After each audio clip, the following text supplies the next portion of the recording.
brittiläinen alkeiskoulutuskone 1930-luvulta. Ja tämä on Paattisten lentokenttä. Molemmat vaivalla luotua näköharhaa.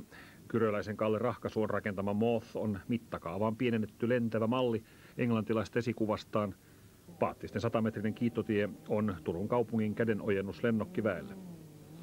Aika hyviä lajissaan molemmat.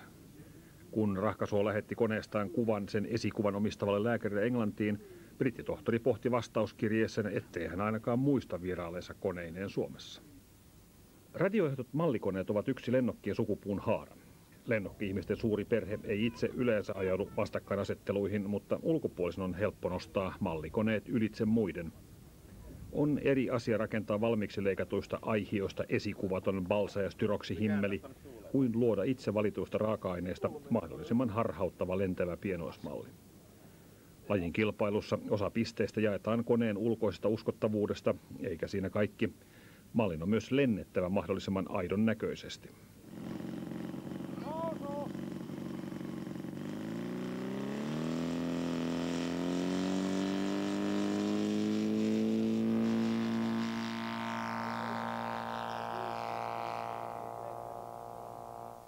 Aurinkoisena elokuun lauantaina Paattisten lennokkikentällä nähtiin riipaisevan hyvin rakennettujen mallikoneiden kilpailutapahtuma.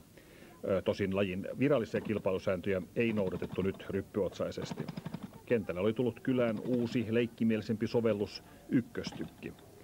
Oikeassa mallikilpailussa moottoritehon ja liikkeiden hillitseminen on menestyksen ensiehto. Tässä kisassa moni lennättäjä pääsi puhaltamaan höyryjä. Luonnottoman rajusta liikehtelystä ei saanut lisäpisteitä, mutta eipä tullut tiskatuksikaan. Tässä riehuu Sami Kontion Suhoi 31 taitolentokone. Sitä kiskoo eteenpäin 5 hevosvoiman Tartan bokserimoottori.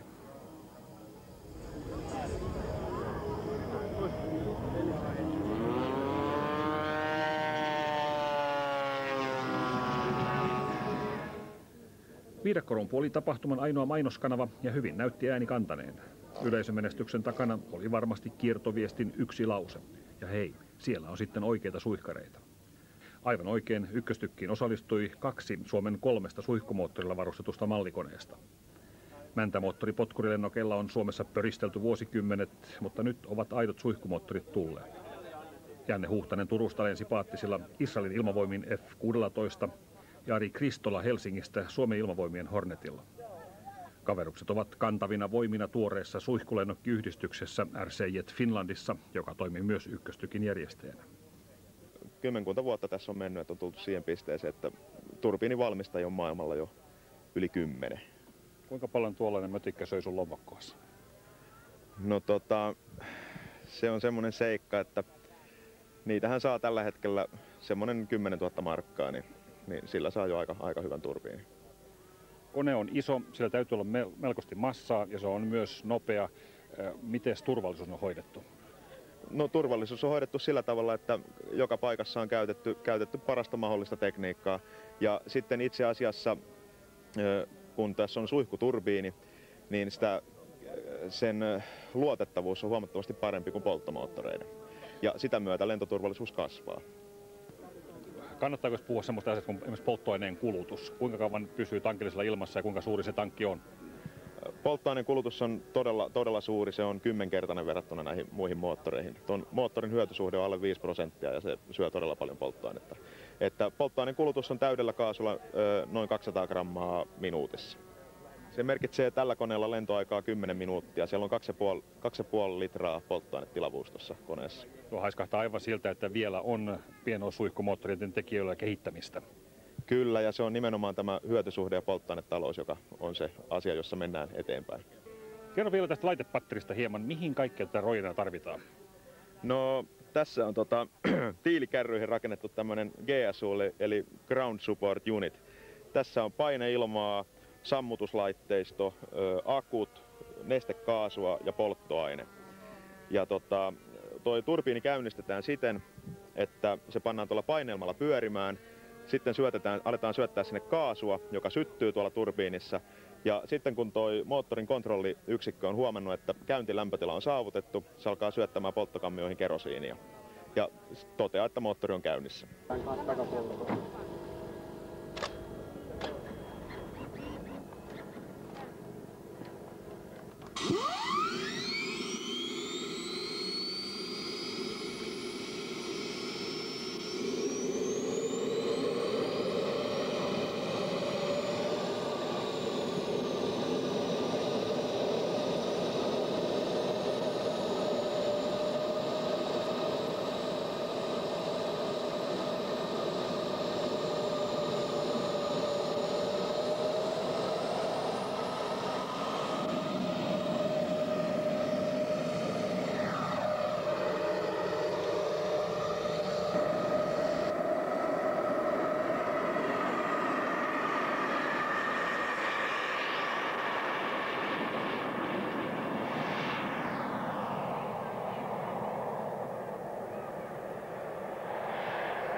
Koskas toi toinen?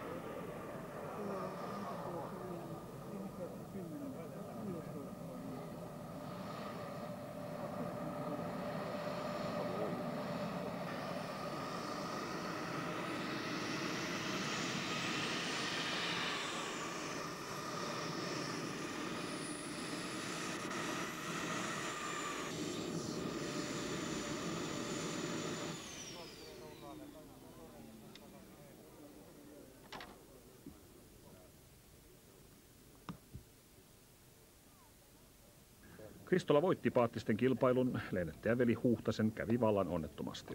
Hänen Falconinsa syöksyi maahan kilpailulennolla, eli Suomessa on tätä nykyään 2 suihkumoottorilennokkia. Täystuhon varmisti romujen syttyminen tuleen maassa. 10 tonnin suihkumoottori tekee paraikaa lähtöä korjattavaksi Yhdysvaltoihin. Siitä ehkä saa vielä ajopeli.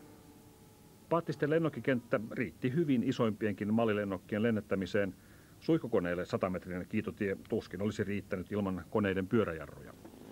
Yhtä kaikki kenttä todisti taas kerran olevansa täsmälääkettä lennokkikuumeeseen. Ansio on myöskin kaupungilla. Turkulainen ilmailuhan, myös lennokki-ilmailu aikanaan, niin keskittyi tuonne Artukaisiin hyvin voimakkaasti. Nyt siellä on kaikkea muuta ja yli 20 vuotta sitten haettiin tiiviisti kaupungin kanssa tämmöistä paikkaa. Tämä löydettiin. Ja täällä on nyt oltu oikeastaan 23 vuotta. Ja vaikeuksien kautta voittoon vai kuinka? No joo, näin voi sanoa, että ei ehkä välttämättä haluta edes muistella nyt niitä kaikkia vaikeuksia. Täällä on ollut radiohäirintää ja muuta tämmöisiä valitettavia tapahtumia, jotka on ollut julkisuudessakin ja ehkä pitänyt harrastusta sitten pienimuotoisena, mutta nyt oikeastaan ollaan siinä, mihin ollaan pyritty koko tämän ajan. Eli täällä on, voi sanoa, että kaikille lennokkilajeille nyt mahdollisuus on 100-metrinen oma kiitotie ja tämmöinen noin 100 tai 80 metriä kanttinsa ruohoalue. Erilaisille lennokkeiden laskeutumiseen koko alue on 9 hehtaaria ja se on vain lennokkien käytössä. Silloin kaikki tämmöinen turvallisuus ja muu puoli tulee myöskin hoidetuksi. Tämä näyttäisi harrastus kattavan niin nuoret kuin aikuiset. Aika miesvaltaista kuitenkin näkyy poppoa olevan. Mikä mahtaa varsinkin tämmöisessä moottorilennokissa viehättää? Joo, sanotaan näin, että siihen kai jokainen mies on lähes iävi vastaamaan. Tässä on tietysti monillakin pitkä harrastuskiinnostus ilmailuun. Se lähtee usein sieltä tikkujen liimailusta ja sieltä toisaalta sitten kaikki se teknologia, mitä tässä käytetään. Nykyisellään radiolähettimet ja radio-ohjaus on hyvin pitkälti sanotaan niin kuin tuommoista pienimuotoista tietokoneohjelmointitoimintaa. Mutta kyllä kai ilmailu on ollut aina semmoinen poikia miehiä kiinnostava laji ja tietokoneet on varmaan vähän ryöstänyt tätä, jos näin sanotaan, mutta musta tuntuu, että paluuta on. Nythän on jännästi, niin kuin täälläkin tänään nähtiin, lennätettiin klassisia siimalennokeitakin ja tämmöiset erilaiset lajit on tavallaan säilynyt ja voimissaan ja niissä on vähän jotain sellaista varmaan nostalgiaotetta, että niitä halutaankin säilyttää. Eli ollaan rehellisiä, tyttöjä on kovin vähän. Se on silloin jännä, kun ajattelee, että tytöt on periaatteessa näppäriä tekemään, rakentamaan, mutta ehkä tässä on sitten sen verran paljon tätä moottoria, mekaniikkaa, tämmöisiä, että ne on niitä miestä ja poikia kiinnostavia asioita. Melkein jokaisessa harrasteessa nykyään näkyy olevan uhkana sinne välineellistyminen, joka merkitsee entistä karmeampaa rahanmenoa. Nämä suihkarit näyttäisi olevan lennokkitoiminnassa se paholainen, joka vie sitten lompakonkin mennessään. Onko se uhka? Niin, kai se sitten riippuu siitä kunkin rahapussista, minkä kokoinen uhka se on, mutta tietysti se huippu aina melkein kaikessa on. Se on ihan totta. Tässä nämä suihkarit on, pelkät moottorit, hinta lähtee jostain 12 000 ylöspäin, niin ei ne ole joka pojan vehkeitä. Niitä on muutama Suomessa. Sähkölennokeissa on huippukalusto, jolla kilpaillaan, niin ne on aivan tolkuttomissa hinnoissa se huippukalusto. Mutta niin kuin sanotaan huippu-urheilussakin, niin siellä on se kapea kärki, joka elää tavallaan vähän omaa elämäänsä. Kyllä sitten elektroniikan niin kuin hintojen halventuminen ja tämmöiset asiat on itse asiassa tuonut niin, että hyvin monipuolisen tasokkaan harrastuslaitteen pystyy saamaan ihan kohtuuhinnalla todella hyvän monipuolisen, joka riittää sitten pitkälle. Jos golfbagi maksaa 4 tonnia ja liittymiset muutaman tonnin päälle, niin sillä rahalla saa tässä harrastuksessa erittäin tehokkaan ja monipuolisen koneen ja ohjauslaitteet itselleen, ja ne kaikki ohjauslaitteet käyvät koneesta toiseen sitä mukaan, kun harrastus etenee. Tämä on totta. Toisaalta ne perinteisimmät lennokkilajit, joissa itse tehdään ja itse rakennetaan muuta, niin ne ei välttämättä vaadi kauheasti rahaa. Nekin on edelleen olemassa. Tällaisen koneen rakentaminen tämmöiseen tasoon näyttäisi vaativan melkolaista käsityöläisyyttä. Niin. No minä olen ammatiltani puuseppä, että kyllä se tietysti auttaa tässä asiassa. Yksityiskohdiltaan tämä on ilmeisen virheetön. Oletko itse löytänyt alkuperäiseen esikuvaan verrattuna oikeastaan mitään, mikä puuttuisi? No kyllä, siinä nyt jotakin pientä voi puuttua, mutta kyllä siinä aika paljon on koitettu tehdä sitä, mitä oikeankin koneen pinnassa on näkyvissä. Luulisi, että kun tällaisen koneen rakentamiseen ryhtyy, niin sen mallin valinnalla on jo joku oma sisäinen syväkin merkitys. Miksi valitsit toisen maailmansodan venäläisen hävittäjän? No en tiedä, onko se nyt syvä merkitys, mutta tämä jotenkin kiehtoo, tyylikkään näköinen ja vaihteeksi jotakin muutakin kuin näitä länsimaisia koneita. Ja esikuva on ollut puusta rakennettu varsin kovan luokan hävittäjäkone, ihan Messerschmittin veroinen. Ja siihen on vaan ihastuttu vuosien varrella. Kauanko tämä rakentaminen on kestänyt?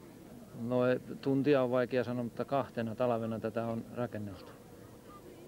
Koska on odotettavissa, että lentävien mallikoneiden luokassa alettaisiin saavuttaa myös Suomessa Euroopan ja maailmanmestaruustasoa?